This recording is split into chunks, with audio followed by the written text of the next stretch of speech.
आज के इस कार्यक्रम में उपस्थित संसद में मेरे साथी जनता दल यूनाइटेड से चुन करके आए ऐसे हमारे भाई कौशलेंद्र कुमार जी, बिहार शरीफ के बहुत ही लोकप्रिय प्रत्याशी डॉक्टर सुनील कुमार जी, विधानसभा के प्रत्याशी डॉक्टर सुनील कुमार जी, जनता दल यूनाइटेड के प्रत्याशी और बिहार सरकार में मंत्री भाई श्रवण कुमार जी, जनता दल यूनाइटेड के जिलाध्यक्ष श्री बनारस प्रसाद जी, हमारे जिलाध्यक्ष भारतीय जनता पार्टी के राम सागर सिंह जी, जिला प्रभारी नवीन केसरी जी, वीआईपी पार्टी के श्री सत्येंद्र बिंद जी, हम पार्टी के श्री विश्वजीत कुमार जी, सम्मानित मंच और यहां इतनी बड़ी संख्या में एकत्र आए हमारे सम्मानीय बिहार शरीफ के सभी सज्जनवृंद, माताएं बहनें, नौजवान साथी और मीडिया के मेरे साथी, प्रिंट मीडिया और इलेक्ट्रॉनिक मीडिया के साथी, आज मुझे बिहार शरीफ में आने का सौभाग्य प्राप्त हुआ और आप सब लोग इतनी बड़ी संख्या में यहां इस कार्यक्रम में उपस्थित हुए हैं। आप सबका हार्दिक अभिनंदन है, आप सबका हार्दिक स्वागत है। बड़े लंबे देर से आप इंतजार में रहे, चुनाव के कारण मुझे देर हुई, उसके लिए क्षमा। लेकिन मैं एक बात जरूर महसूस कर रहा हूं कि जिस प्रकार से आपने डॉक्टर सुनील कुमार जी के लिए और श्रवण जी के लिए उनका नाम लेने पर जिस अंदाज में आपने ताली बजाई, उसने मुझे बता दिया कि आपने चुनाव में नतीजा तय कर लिया है।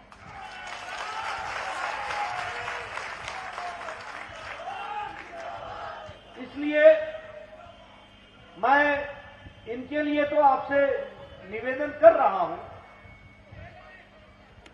लेकिन इनके माध्यम से मैं बिहार शरीफ और जिले के 7 सीटों पर एनडीए के प्रत्याशी विजय हासिल करें, इसके लिए मैं आपको निवेदन करने के लिए आया हूं। आपने सिर्फ एक सीट पर नहीं, सभी सीटों पर अपने रिश्तेदारों को, अपने जानने वालों को, अपने पहचानने वालों को, सबको बताना है कि एनडीए के प्रत्याशी को जीत करके बिहार का विकास में एक नया आयाम जोड़ना है। इसके लिए हमको काम करना है। मित्रों, आजकल मैं जब चुनावी सभा में जाता हूं तो मैं 15 साल पहले, 10 साल पहले की चुनावी सभा को याद करता हूं। पहले जब चुनाव होती थी तो लोग क्या करते थे? मैं इस जाति का हूं, मैं हगड़ा हूं, मैं पिछड़ा हूं, मैं दायां वाला हूं, मैं बायां वाला हूं, मैं गंगा के उस पार का हूं, मैं गंगा के इस पार का हूं, मैं इस जाति का हूं, मैं उस जाति का हूं। यानी चुनाव जाति के आधार पर, चुनाव वर्ग के आधार पर, चुनाव अगड़ा पिछड़ा के आधार पर, चुनाव गंगा के उस पार और इस पार के आधार पर लोग लड़ा करते। लेकिन नरेंद्र मोदी जी ने भारत के राजनीति का चाल, चरित्र, कार्य करने का तरीका, संस्कृति, इसको बदल डाला। मोदी जी के आने के बाद भारत की राजनीति का चाल, चरित्र, संस्कृति बदल गई है। इसको हमको समझना चाहिए। अब लोग जात पर वोट नहीं मांगते। अब लोग, हमारे विरोधी भी अब जात की बात नहीं करते, वर्ग की बात नहीं करते। अब किसी को भी वोट मांगना हो तो वो अपने द्वारा किए गए कामों को गिना करके रिपोर्ट कार्ड के आधार पर वोट मांग रहा है।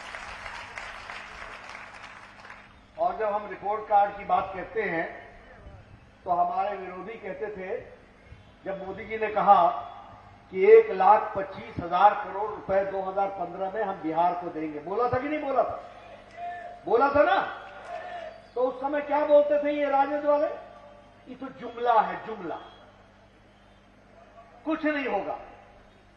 तो मैं आपको 1,25,000 करोड़ का तो रिपोर्ट कार्ड देता ही हूं, साथ में ये भी बताता हूं कि मोदी जी ने इसके अलावा 40,000 करोड़ रुपए बिहार को अलग से दिए हैं। इस बात को भी हमको ध्यान में रखना चाहिए। क्या ये सच्चाई नहीं है कि 10,000 करोड़ रुपए शिक्षा को दिए गए, 600 करोड़ रुपए स्वास्थ्य को दिए गए, और स्वास्थ्य में दरभंगा का all India institute of medical sciences का 1200 करोड़ रुपए नहीं है, वो अलग है। पटना का 5,000 करोड़ रुपए का नया जो 5,000 बिस्तरों का देश का सबसे बड़ा अस्पताल बन रहा है, वो 5,000 करोड़ अलग से है।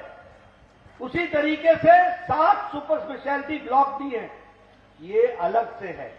और जब मैं भारत का स्वास्थ्य मंत्री था मोदी जी के प्रधानमंत्रित्व काल में पिछले बार, तो मैंने बिहार को 11 मेडिकल कॉलेज दिए, 11 मेडिकल कॉलेज दिए, और एक एक मेडिकल कॉलेज 800 करोड़ रुपए का दिया।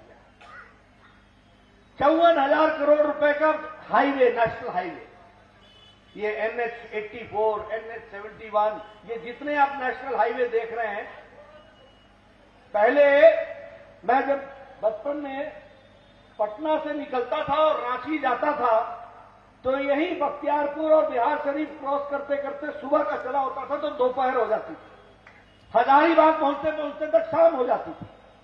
आज NH हाईवे पकड़ो, फटाफट चलो और धड़ाधड़ तरीके से आप पहुंच जाओ जहां भी जाना है। 3-4 घंटे के अंदर बिहार के किसी भी इलाके में आज आप पहुंच सकते हो। ये परिवर्तन आया है। तो ये नीतीश कुमार जी और मोदी जी के आशीर्वाद से, नीतीश जी की मेहनत से हुआ है, इसको हमको समझना चाहिए। रेलवे का इलेक्ट्रिफिकेशन का काम, डबल लेन का काम, डबलिंग का काम चल रहा है कि नहीं चल रहा है, समझेगा। सब काम हुआ कि नहीं हुआ। मित्रों, ये रिपोर्ट कार्ड मैं आपके सामने इसलिए रखना चाहता हूं क्योंकि दम पर बोलता हूं कि हम ऐसी सरकार के सदस्य हैं, हम ऐसी पार्टी के सदस्य हैं जो काम करती है, लोगों के लिए काम करती है, सेवा करती है, गरीब के झोपड़ी में 2 वक्त की रोटी का इंतजाम हो, उसका चूल्हा जले, इसकी व्यवस्था करती है। तो नरेंद्र मोदी की सरकार करती है, ये हमको ध्यान रखना चाहिए। आप बताइए, कोविड में कोरोना जब फैला और लॉकडाउन लगा तो मोदी जी ने 80 करोड़ की जनता के लिए मार्च महीने से लेकर छठ तक, दिवाली तक 5 किलो चावल या 5 किलो गेहूं और 1 किलो दाल का इंतजाम किया कि नहीं किया? किया कि नहीं किया? मुझे पीछे से आवाज चाहिए, किया कि नहीं किया? आप 80 करोड़ की जनता प्रति व्यक्ति के लिए 5 किलो चावल या 5 किलो गेहूं। हमको एक गांव में आदमी मिला, बड़ा खूब मजे में, हमका क्या मजा है, खूब अनाज आ रहा बा, खूब अनाज आ रहा बा। ये अंतर हमको जमीन पर देखने को मिलता है। आप बताइए, जब मोदी जी ने कहा था कि जनधन खाता खोलो, तो कांग्रेस वाले मजाक बनाते थे कि नहीं? ये भारत का प्रधानमंत्री लाल किले के प्राचीर से जनधन का खाता खुलवा रहा है, क्या काम पकड़ा है? इसी कोविड में, कोरोना में, यही जनधन खाता बिना पोस्ट ऑफिस के, बिना पोस्टमैन के, बिना भारत के संचार मंत्रालय के, सीधा मोदी जी ने 20 करोड़ बहनों के खाते में 500 रुपए 3 महीने के लिए 1,500 रुपए पहुंचा दिया। ये जनधन खाते का काम हुआ।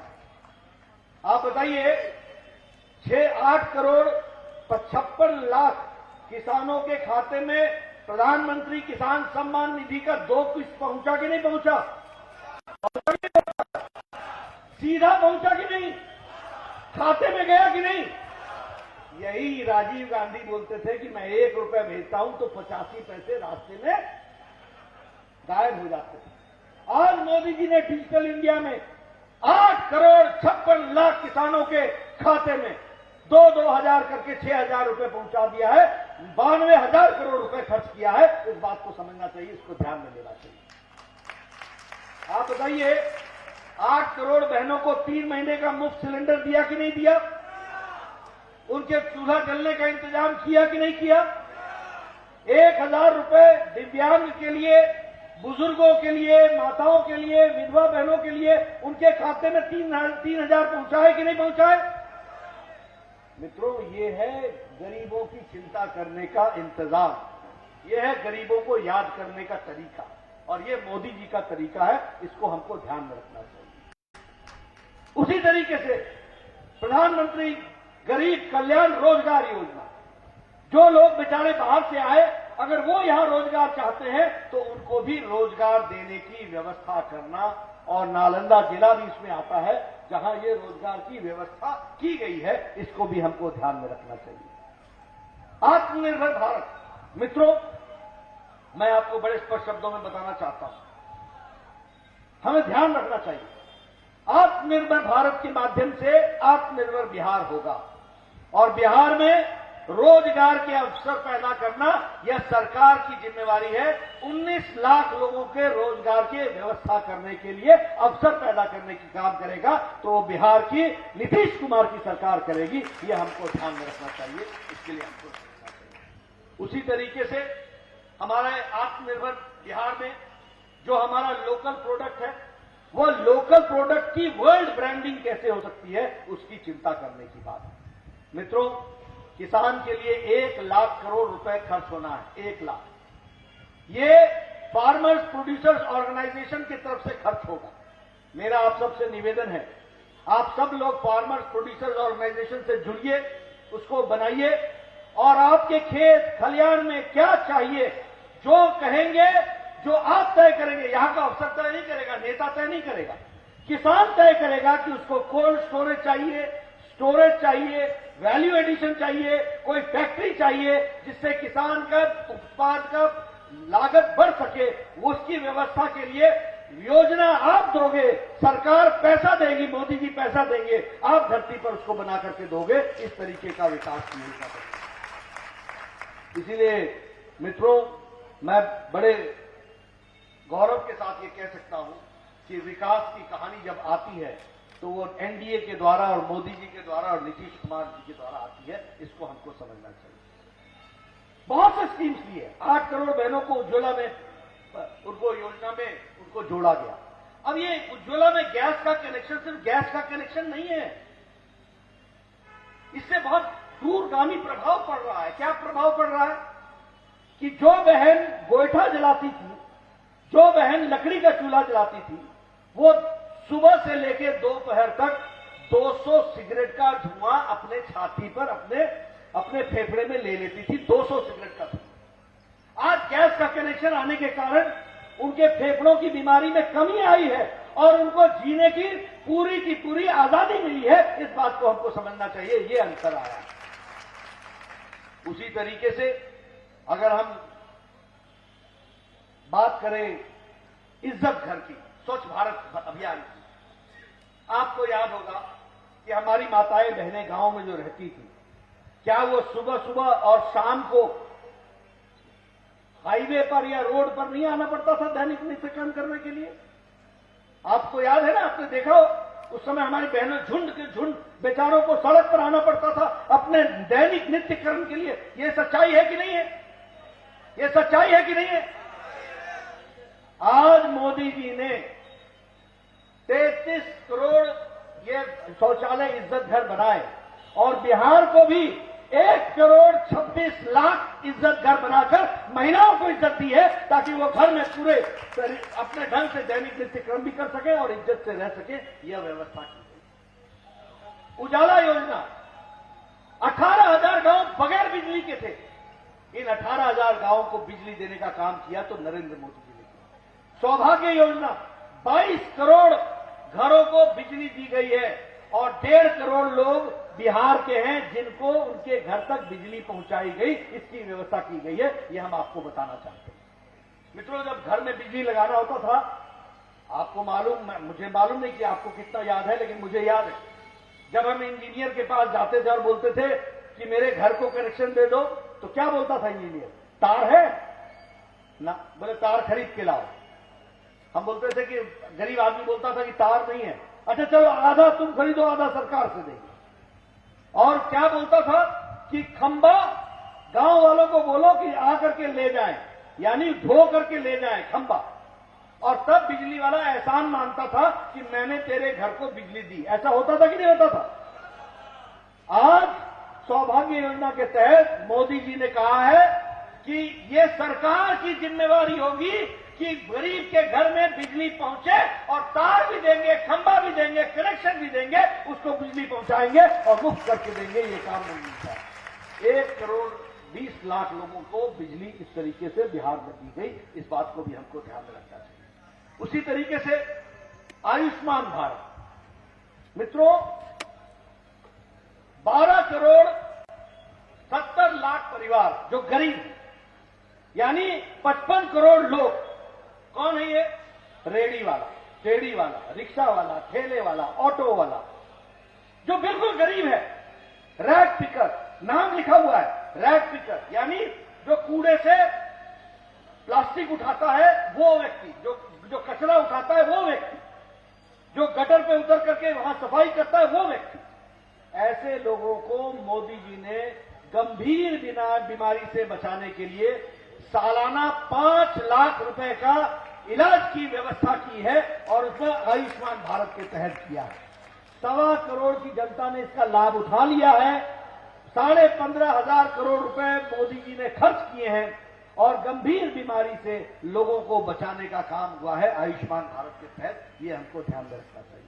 मैं ये सारी बातें आपके सामने इसलिए कह रहा हूं कि ये बदलता भारत की तस्वीर है, ये बदलते बिहार की तस्वीर है, ये बदलते युग की तस्वीर है जिसको हमको समझना चाहिए।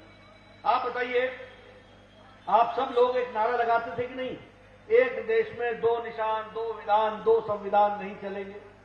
लगाते थे कि नहीं? लगाते थे एक नारा कि नहीं, कश्मीर से कन्याकुमारी भारत एक है, लगाते थे।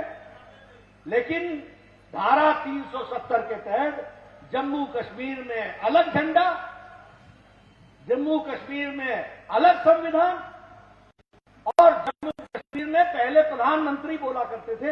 ये जम्मू कश्मीर की तस्वीर जवाहरलाल नेहरू जी के टाइम पर खड़ी हुई थी। लेकिन मित्रों, आपने यहां से कौशलेंद्र जी को जिता के भेजा, गोपाल नारायण सिंह जी जीत करके गए, इनको आपने भेजा।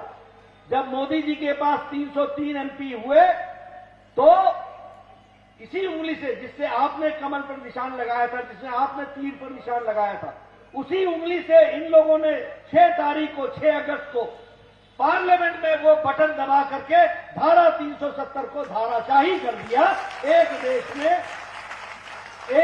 में एक निशान, एक विधान, एक संविधान बना करके दिखा दिया। मित्रों, क्या ये सच्चाई नहीं है कि हम सब लोग, करोड़ों लोग भारत के चाहते थे कि वहां भव्य राम मंदिर बने अयोध्या में? हमारा सपना था कि नहीं था? क्या ये सच्चाई नहीं है? क्या ये सच्चाई नहीं है कि हमारे कपिल सिब्बल ने सुप्रीम कोर्ट में बाकायदा वकील ये कहा था कि इसका फैसला नहीं होना चाहिए? वो कांग्रेस पार्टी के सदस्य हैं कि नहीं है? उन्होंने इसको लटकाया, भटकाया, अटकाया कि नहीं? लेकिन आपने जब मोदी जी को चुनाव में जिता करके भारत के प्रधानमंत्री दोबारा बैठाया, 303 एमपी दिए, सशक्त सरकार बनी, तो सुप्रीम कोर्ट ने डे टू डे हियरिंग करके एक मत से फैसला किया कि भव्य मंदिर बनेगा तो अयोध्या में बनेगा, समाज के सभी लोगों को साथ लेकर के बनेगा ये मंदिर।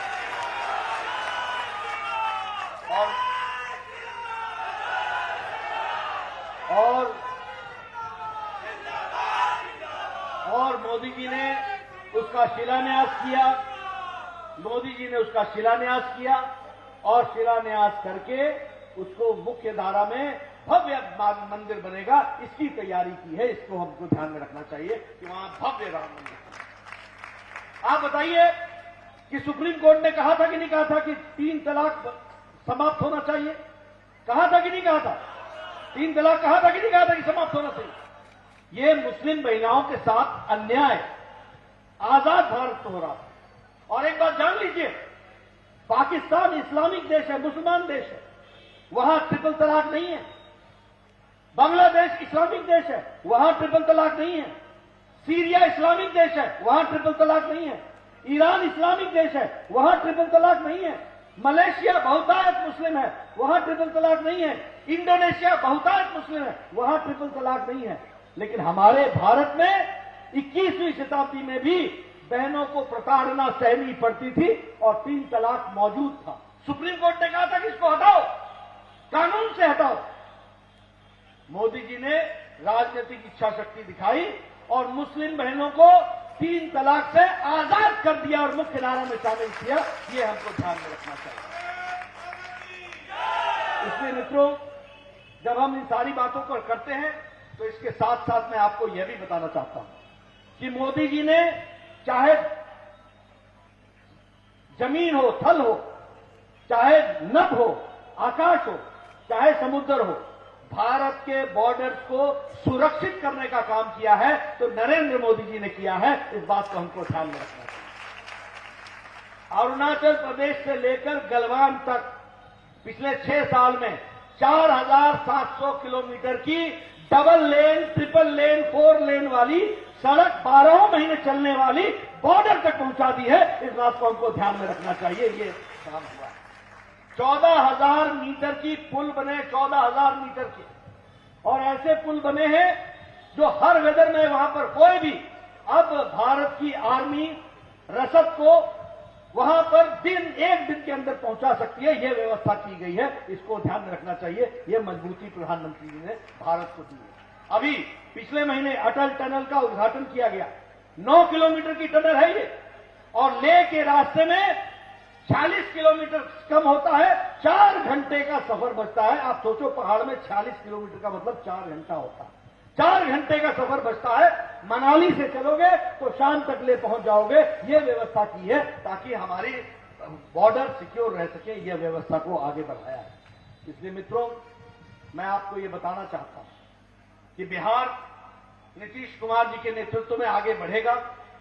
उसको हमको आगे बढ़ाने में एक मौका मिलना चाहिए और वो आप सब लोग देने वाले हो। जैसा कि मैंने कहा कि बिहार शरीफ और नालंदा का तो आपने तय कर लिया, लेकिन अन्य सीट भी मेरे को चाहिए।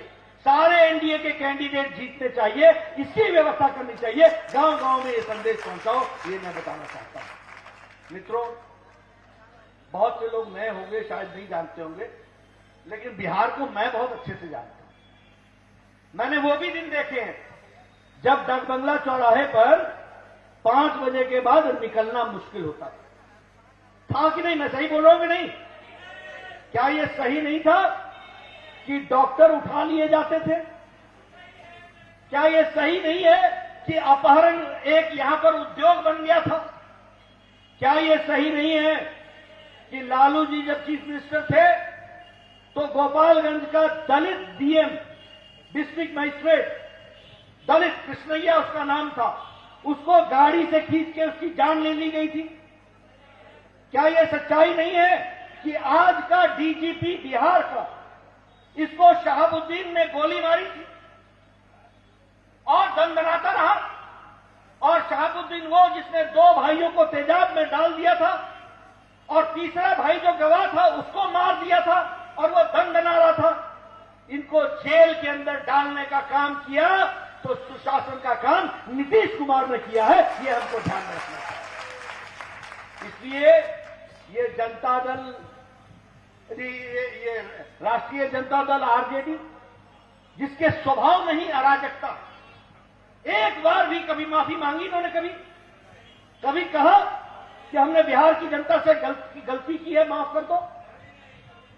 इसका मतलब यह है कि अभी भी इरादे वही हैं, इरादे वही हैं। और नीतीश कुमार जी ने इनके साथ सरकार बना करके सरकार क्यों तोड़ दी? क्यों नमस्ते कह दी? इसलिए कह दी क्योंकि नीतीश जी जानते थे कि इनके साथ रह करके सुशासन नहीं आ सकता, कुशासन ही आएगा। बीजेपी के साथ चलेंगे तो सुशासन आएगा। नीतीश जी ने यह ध्यान में रखा, यह उनको समझना चाहिए। इसलिए इनसे बचो। और अराजक तो है ही, साथ में दोस्ती गांठ ली माले से, मार्क्सिस्ट लेनिनिस्ट से, जो विध्वंस के जाने जाते हैं, जिन्होंने रोहतास के इलाके में और आपके इलाके में विध्वंस, गोपाल जी के इलाके में इतना विध्वंस किया। इचरी कांड भूल गए क्या? जब राम सेवकों को गोली से भून दिया गया था? क्या पिपरा कांड भूल गए क्या? जब लोगों को जिंदा जला दिया गया था और ये दंडनाते रहे। मित्रों, बिहार का चुनाव सिर्फ श्रवण कुमार जी का चुनाव नहीं है। बिहार का चुनाव डॉक्टर सुनील का चुनाव नहीं है। बिहार का चुनाव आने वाले आपके भविष्य का चुनाव है, इस बात की चिंता करने की जरूरत है। और उसमें से मिल गई कांग्रेस पार्टी। आजकल मुझे समझ में नहीं आता कि कांग्रेस पार्टी किसकी वकील बनी हुई है। राहुल गांधी धारा 370 पर बोलते हैं और इमरान खान राहुल के स्टेटमेंट को लेकर के यूएनओ में जाकर के बोलता है, देखो राहुल गांधी बोल रहा है। यानी ये भारत की भाषा बोलते हैं या पाकिस्तान की भाषा बोलते हैं। शशि थरूर लाहौर के मंच पर भारत की निंदा करता है और पाकिस्तान की तारीफ करता है। ये मणिशंकर अय्यर ये पाकिस्तान में जाके बोलता है कि हमको मोदी जी से छुट्टी दिलाओ। ये है देशभक्त, ये है कांग्रेस पार्टी। और पी चिदम्बरम जो भारत के गृह मंत्री रहे हैं, वो कहते हैं कि हम आएंगे तो धारा 370 समाप्त कर देंगे। धारा 370 समाप्त होनी है क्या? होनी है क्या? तो ऐसे लोगों को आप जवाब दोगे कि नहीं दोगे? इनका जवाब यह है कि डॉक्टर सुनील कुमार को, श्रवण कुमार को, नीतीश कुमार जी को काम दो और इनको घर पर बैठने का और आराम दो। इस तरीके की व्यवस्था करो, इस तरीके का काम करो। ये मित्रों मैं आपको बताने आया हूं, ये विध्वंसकारी ताकतें, ये अराजकता फैलाने वाले लोग। मैं बिहार में पटना में घूम रहा था, मैंने कहा यहां एक दुकान होती थी डी लाल एंड सन्स, बोले बिक गई। मैंने कहा यहां एक दुकान होती थी मेफेयर, बोले बिक गई। मैंने कहा कैसे बिक गई? बोले लालू जी का राज था, सबने कहा छुट्टी करो, औने पौने दाम में बेचो, जान बचाओ, लाखों उपाय, जान बचाने पर लगे। मित्रों ये रोजगार की बात करते हैं। जिन्होंने उद्योग चलाया अपहरण का, जो अपहरण उद्योग चलाते थे, वो रोजगार देंगे? ये भुलावे में रखने वाले लोग हैं और ऐसे लोगों को करारा जवाब प्रजातंत्र में वोट के माध्यम से होता है। इसलिए अपनी उंगली उस दिन आपने दबाना और एनडीए के कैंडिडेट को जिताना, ये आपकी जिम्मेवारी है। ये मैं आपसे निवेदन करता हूं। मैं फिर से आपसे यही कहना चाहता हूं कि बिहार आगे बहुत आशा के साथ देख रहा है। मोदी जी का आशीर्वाद है। मोदी जी के द्वारा यहां पर आर्थिक रूप से हर दृष्टि से पैसा आ रहा है। आप बताइए जितने फ्लाईओवर बने हैं वो नीतीश बाबू जी के टाइम पर बने कि नहीं बने? वो मोदी जी के टाइम पर बने कि नहीं बने? ये नया युग, लालटेन युग से एलईडी युग आ गया, बाहुबल से विकास बल आ गया और अविश्वास से विश्वास नेता आ गए। इस बात को समझना चाहिए और इसको ध्यान में लेकर के काम में देखना चाहिए। मित्रों आपने मेरी बात बहुत इत्मीनान से सुनी, आपका बहुत बहुत धन्यवाद। चुनाव के बाद में फिर आऊंगा और फिर आपसे मिलूंगा, लेकिन तब मैं मिलूंगा तो हमारी सरकार होगी और उस सरकार के माध्यम से आपके कामों में और विकास होगा। इस बात का विश्वास दिला के जाता हूं। बहुत बहुत धन्यवाद। जय भारत, जय बिहार।